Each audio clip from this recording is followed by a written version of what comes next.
pasteur. Shalom, pasteur. Je suis amoureuse du fils du mari de ma mère et lui aussi est amoureux.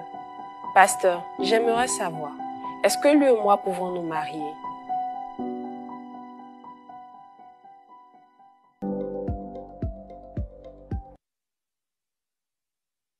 Comme tu le comprends, c'est une question qui va de pair avec la question de la semaine précédente. Donc, ce sont les questions qu'on reçoit, qui va de pair avec la semaine précédente. La semaine précédente, c'est une sœur qui est déjà mariée, qui est déjà mariée et qui découvre qu'elle est cousin avec son mari.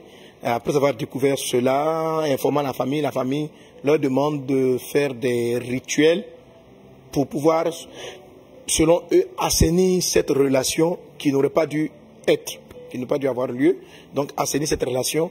Et notre sœur ne souhaitait pas donc participer à ce rituel en tant que chrétienne. Son mari, qui est censé être chrétien, lui,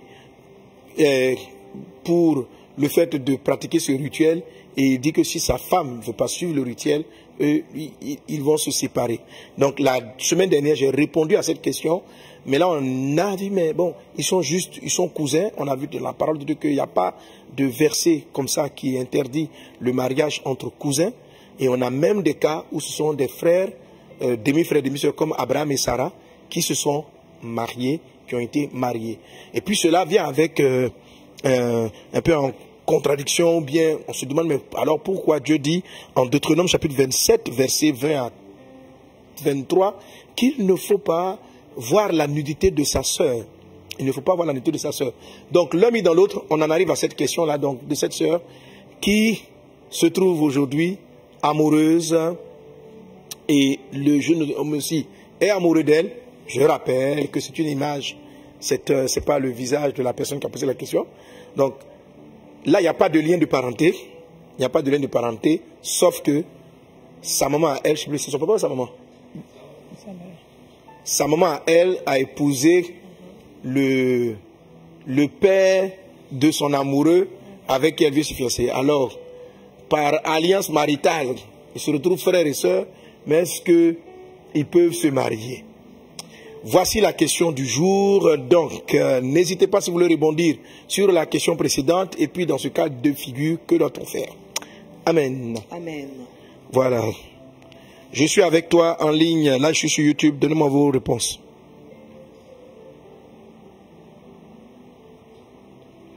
Brenda Sorobara Kentele de Bruce.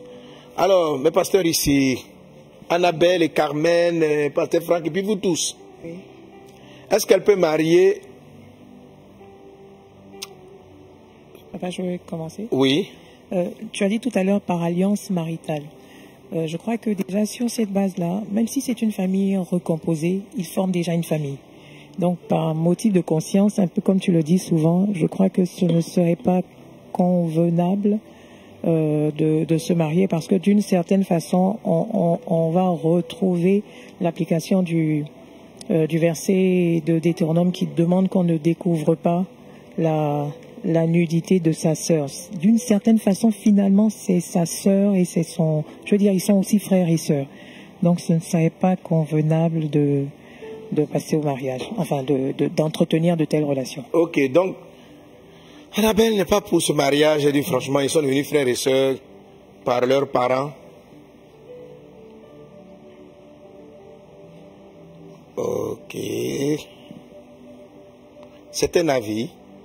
Ben, est-ce qu'on a quelques avis en ligne que vous pouvez m'envoyer? Parce que sur YouTube, en fait, sur YouTube, il y en a qui me donnent déjà les sujets de prière, donc je n'arrive pas. La question est compliquée. Que dit la parole de Dieu?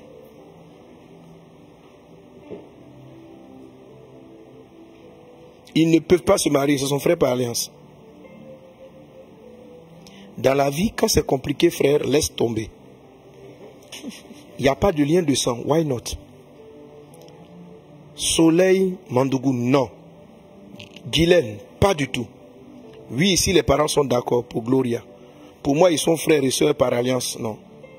C'est compliqué de... Non, elle ne peut pas. Ok.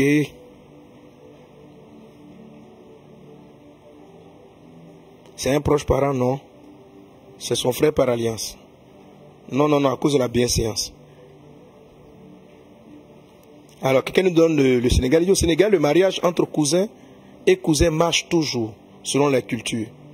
Un monsieur peut se marier à la fille, un monsieur peut se marier à la fille du frère, un monsieur peut se marier à la fille du frère de sa maman, et non frère de son père.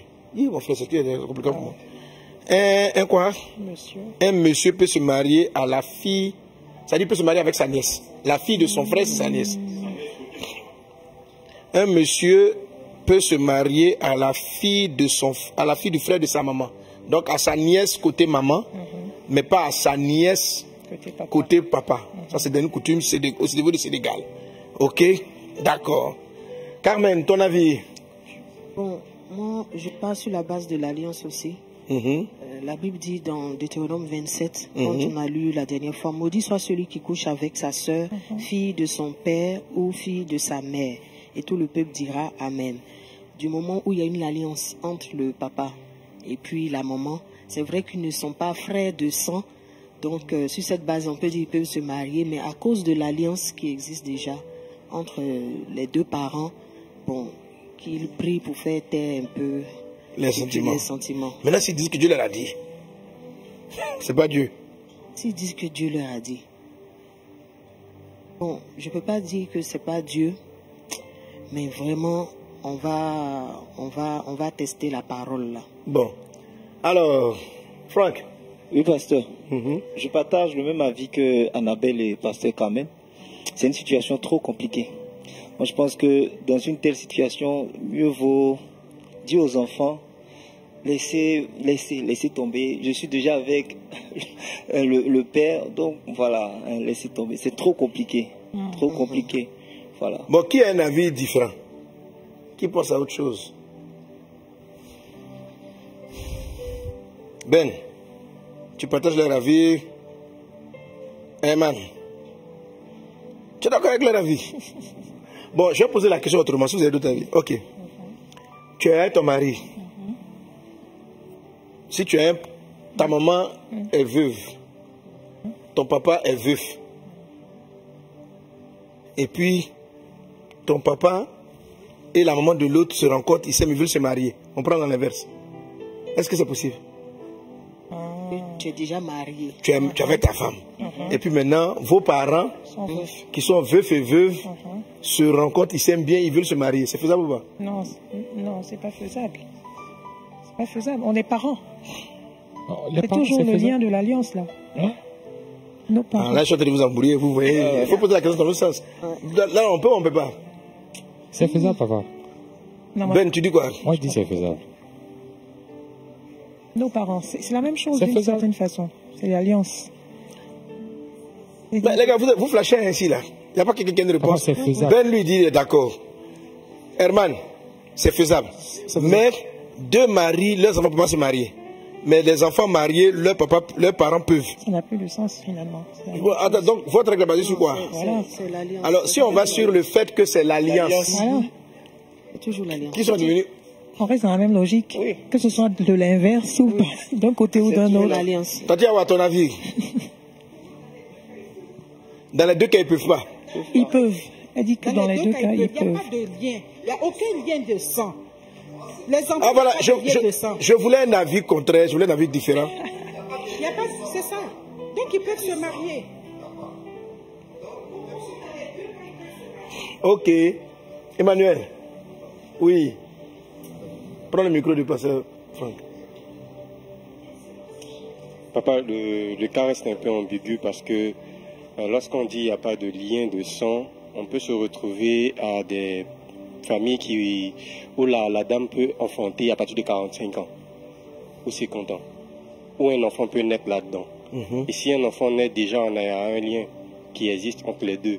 Donc là, ce qu'il faut révoquer, il faut revenir après en arrière. Non, c'est-à-dire que tu parles de qui? Les parents? Oui, effectivement. Ont des enfants après tout. Oui, effectivement. Et là, les enfants se sont déjà mariés. Le garçon qui vient, c'est leur frère et soeur? Moi, je parle dans le premier cas. Dans le premier cas, oui. C'est-à-dire, un homme et puis une femme se marient. Ok? Et ils sont Non, ce sont les parents des mariés qui, étant donné qu'ils sont mariés, eux aussi ont des enfants. Ils ont des enfants ensemble. Mais je ne vois pas le problème que ça pose. Là, ils disent que c'est parce qu'ils peuvent se marier parce qu'il n'y a pas de lien de sang. Toi, tu dis plus se marier parce que... Mais il n'y a toujours pas de lien de sang. Oui, mais papa, il peut s'avérer. C'est l'enfant du couple, des parents, qui a un lien de sang avec chacun, mais leur couple à eux, là, ils n'ont pas de lien de sang. Bref, ok.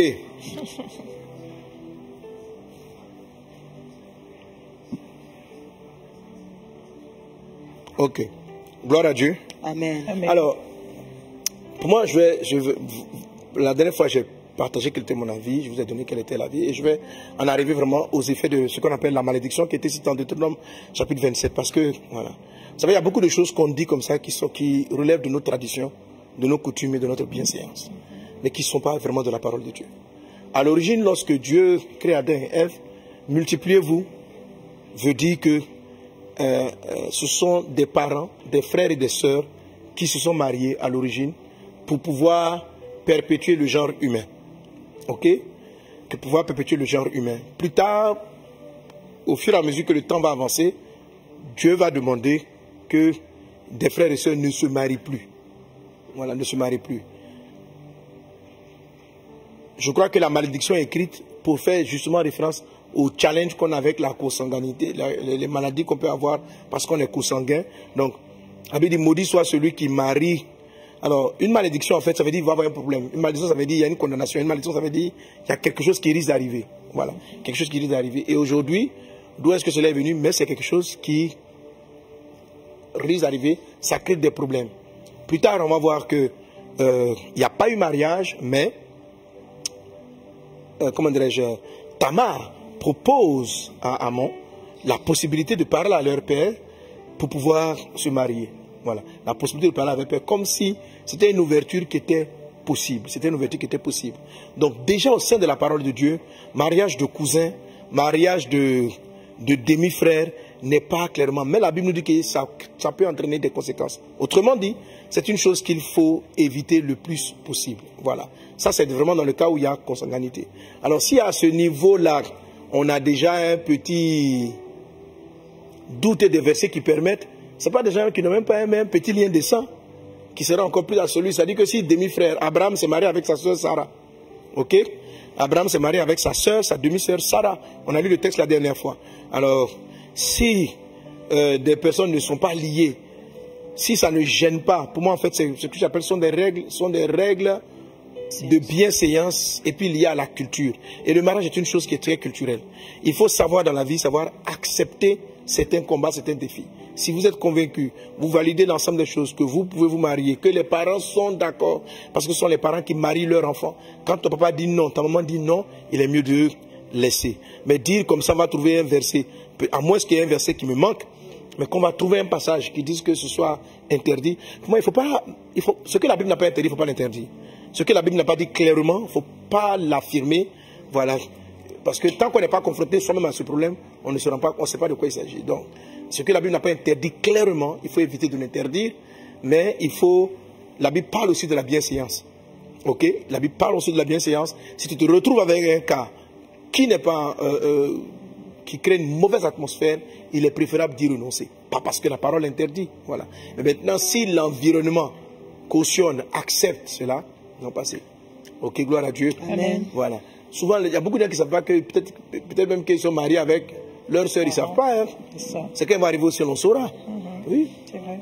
Il y a des enfants qui ont été changés dans les berceaux. Il y a des textes, il y a des enfants qui ont pu remonter l'information, il y en a qui n'ont jamais pu remonter l'information. Il y a des mamans, il y a des femmes qui sont dans leur foyer, qui tombent enceintes d'un monsieur qui n'est pas leur mari. Et puis plus tard, les deux se rencontrent. J'ai déjà vu un film là-dessus. Voilà. La maman est tombée enceinte. Elle a commis l'adultère. Mais le papa, son mari, a cru. En fait, elle lui a fait accepter la grossesse. Mais elle savait que ce n'était pas lui le père. Même la femme, elle savait que ce n'était pas lui le père. Donc l'enfant, plus tard, il grandit et il va marier. Il va tomber amoureux de la fille du monsieur avec qui elle avait commis l'adultère. Sa vraie fille. Parce que lui, il a fait son foyer, ça a été un accident, elle est tombée enceinte, ils se sont dit, ils ont décidé de ne pas mettre en danger leur foyer, tout ça, et puis de faire taire cette histoire, puis de s'éloigner. Et les deux enfants se sont rencontrés dans leurs études, ils se sont aimés, ils ont décidé de se marier. Donc la maman, quand elle voit la fille qui arrive, c'est qui, ah maman, voilà, je te présente celle que j'aime, c'est ma copine, je l'aime bien. Elle regarde, elle voit les traits de son vieil amant. Elle essaie de se renseigner. Quand elle entend le nom de la fille, elle voit que elle a le nom de son vieil amant. Donc là, elle a panique. Est-ce que souffrir? Donc comment elle va casser cette relation? Voilà, je crois que c'était un peu l'intrigue du film. Comment casser? Sans dévoiler que les deux sont frères. Voilà, sans dévoiler que les deux sont frères. Donc la vie est pleine de beaucoup de choses comme ça. Ce que Dieu n'a pas interdit, il ne faut pas nous-mêmes oser l'interdire. Donc moi, mon avis personnel, c'est qu'il n'y a pas de lien et que, mais pour la science, pour la bienséance, pour l'environnement, pour la culture, pour l'environnement, il est préférable de ne pas persévérer dans ce type de relation. On ne peut pas dire comme ça de manière biblique, comme ça, voilà, Dieu dit, non. Ce que Dieu n'a pas dit, on ne peut pas dire que Dieu a dit. Et si Dieu n'a pas dit, c'est pourquoi il n'a pas dit. Il nous a dit de ne rien ajouter, de ne rien retrancher à la parole du Seigneur. Quelqu'un donne un bon amen. Amen. Papa, oui. Il y a un verset ici, j'aimerais savoir si ce n'est pas en rapport un peu avec le sujet. Ok. C'est Lévitique 18, verset 11, qui nous dit, tu ne découvriras point la nudité de la fille, de la femme de ton père, née de ton père, c'est ta sœur. Oui, c'est un peu comme le même passage que celui qu'on a dans Deutéronome chapitre 27. Voilà, ce que le Coran a chapitre 27, c'est-à-dire qu'il y a une conséquence. Voilà, c'est pas quelque chose vraiment de souhaitable. En tout cas, c'est pas des choses qu'il faut aller chercher. Voilà, c'est vraiment pas des choses qu'il faut aller chercher. Avec le texte, on avait le concept de Deutéronome 27. Oui, voilà, qui dit maudit soit celui qui va marier. Maintenant, même ce passage-là, il est encore même plus large. Tu vois, il est encore plus large. Voilà. Si je sais que c'est ma sœur par alliance, je ne vais pas aller la chercher. Voilà, je ne vais pas aller la chercher volontairement. Moi, personnellement, c'est mon avis de ne pas aller chercher, de ne pas... Voilà. Mais maintenant, si, comme dans le cas de la personne la dernière fois, vous vous retrouvez marié par accident, c'était la réponse de la dernière fois, vous vous retrouvez marié par accident, il n'y a pas trop vous culpabiliser parce que dans la Bible, on a le cas où des frères et sœurs en sont arrivés à se marier.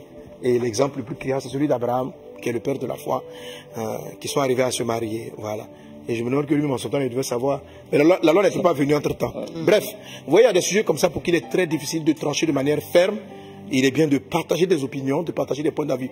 L'apôtre Paul dit ne discutez pas des opinions. Okay? Il faut savoir que bibliquement parlant, il y a des sujets qui sont des sujets de doctrine. Il y a des sujets qui sont des sujets d'opinion, qui sont des angles de vie, qui sont des angles d'approche. Il faut savoir relativiser les choses et puis faire attention.